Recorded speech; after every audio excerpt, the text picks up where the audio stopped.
Lázaro Cárdenas y la izquierda estadounidense. Todavía es muy común, entre las múltiples formas de mediar la historia, el colocar atención en la influencia de corrientes políticas provenientes de los centros históricos del capitalismo hacia el resto del mundo.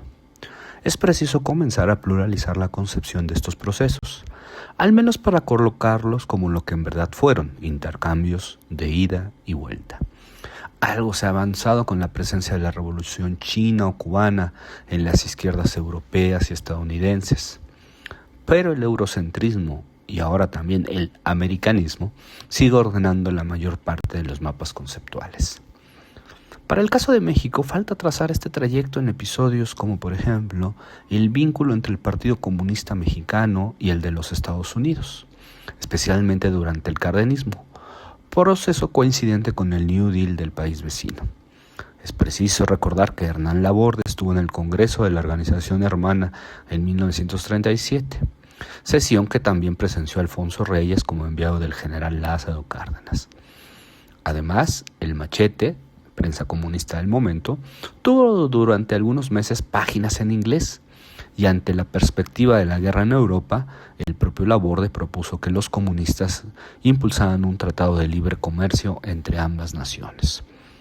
Otro caso poco conocido del vínculo entre ambas corrientes políticas es la que se estableció entre el general Cárdenas y el grupo de marxistas asociados a la Mont Review, una revista nacida en los albores del macartismo en 1948. La Mont Review fue la publicación más receptiva a los movimientos de liberación nacional durante la Guerra Fría.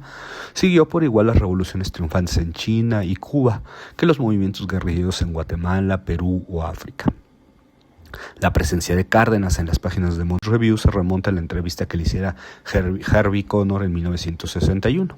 O'Connor era un experto en cuestiones petroleras perseguido por el macartismo.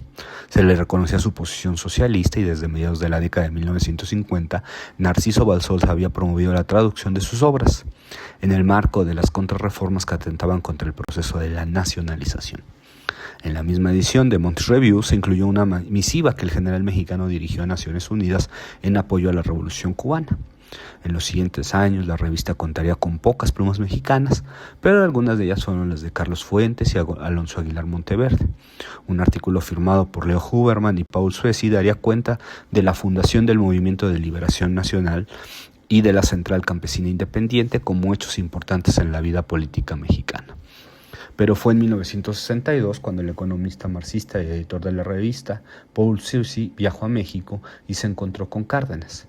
Suessy pidió a Aguilar Monteverde que le presentara al general. La charla, relató Aguilar Monteverde tuvo un momento importante cuando el economista preguntó al expresidente cuál era el problema fundamental de México, ante lo cual el originario de Jiquilpan respondió en tono lacónico pero firme: los Estados Unidos.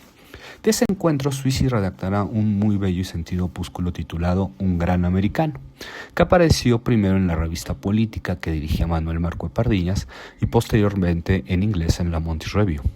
En ella señala que Cárdenas es una figura que trasciende a México, pues su influencia se sentía en todo el continente. Lo describe fuerte e independiente a pesar de su avanzada edad, relatando a continuación su labor en la cuenca del río Balsas y su papel inspirador del movimiento de liberación nacional. Suessy se declara ahí admirador del general y contó cómo había intentado en 3 ocasiones poder saludarlo. Aunque conocía de su papel en la historia, escribió: me hallaba muy lejos de apreciar su verdadera estatura, pues es un líder político que no mira al pasado sino al futuro. El artículo reseñaba la posición de Cárdenas frente a Cuba y las tensiones con Estados Unidos por ello, así como la visión crítica que el expresidente tenía de Alianza para el Progreso. El elogioso texto de Suessy expresa la presencia política de Cárdenas y la inspiración para la izquierda estadounidense de su posición ante una coyuntura crítica. Así, la trama que involucra a la izquierda del país vecino con la corriente cardenista está mediada por las veredas de un antiimperialismo consecuente e inteligente, que distinguía lo estructural de lo coyuntural y no se levantaba sobre aspavientos declarativos.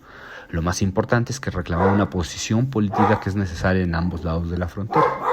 Como lo expresó este encuentro, la política antiimperialista y de liberación nacional, para ser efectiva, debe alentar alianzas allende las fronteras bajo el imperio de la solidaridad.